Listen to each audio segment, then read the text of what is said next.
If you love the outdoors and if you love natural Florida springs and the ice cold water that comes from them, you cannot help but love the springs of the Chipola River. So we thought it would be interesting to go and explore some of these springs, to look at their history, and also to do it underwater. And so that is what this is. This is an underwater tour of the springs of the upper Chipola River.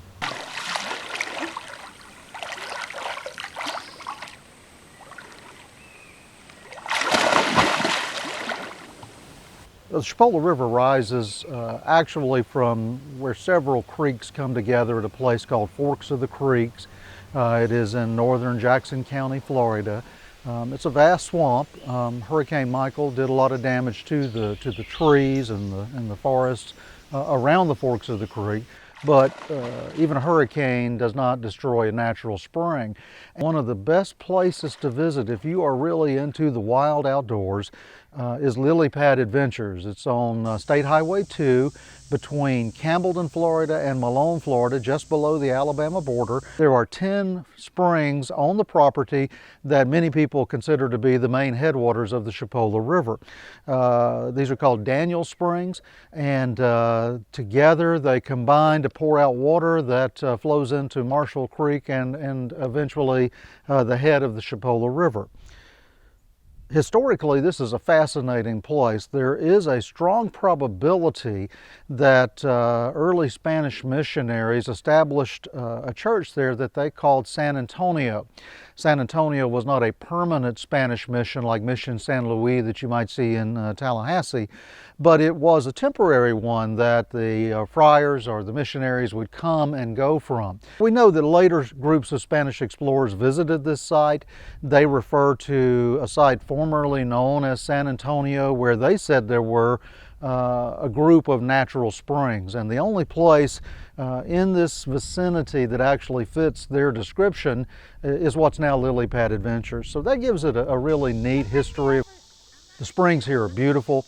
One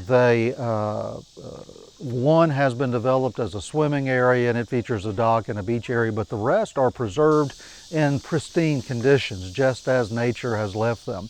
Some are still obstructed by Hurricane Michael, by the debris that fell, but the way into others has been opened up and you can now go in, you can swim in all these springs, you can rent a canoe or kayaks for the day and just paddle around spring to spring and explore.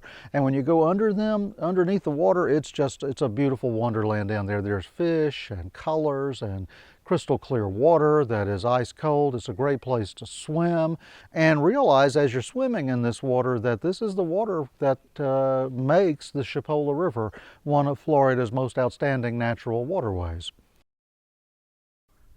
As you travel downriver, the next set of springs that you come to are Balsell Springs, or the next significant springs. Now, this is an area that is very difficult to get to since Hurricane Michael because the upper Chipola River has not been cleared of fallen trees and debris yet. When you go underneath this spring, it is an incredible journey, and you're seeing water that is coming straight up from deep, deep underground. It is pouring into the Chipola River. There are a series of springs here, and it's really quite beautiful.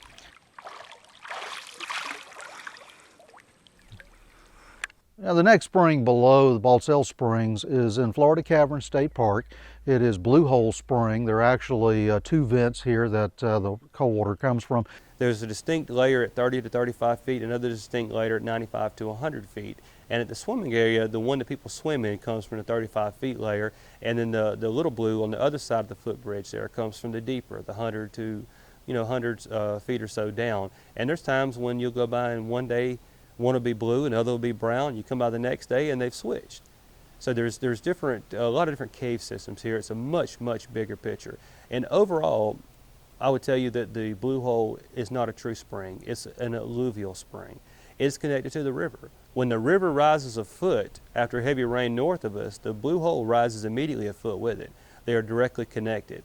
The Blue Hole turns blue when the river level drops. When the river level drops and the river clears, then the Blue Hole it clears up with it. This flows down Carter's Mill Creek, past the ruins of Carter's Mill, and then into the Chipola River. Learn more online at twoeggtv.com. I'm Dale Cox for 2egg TV.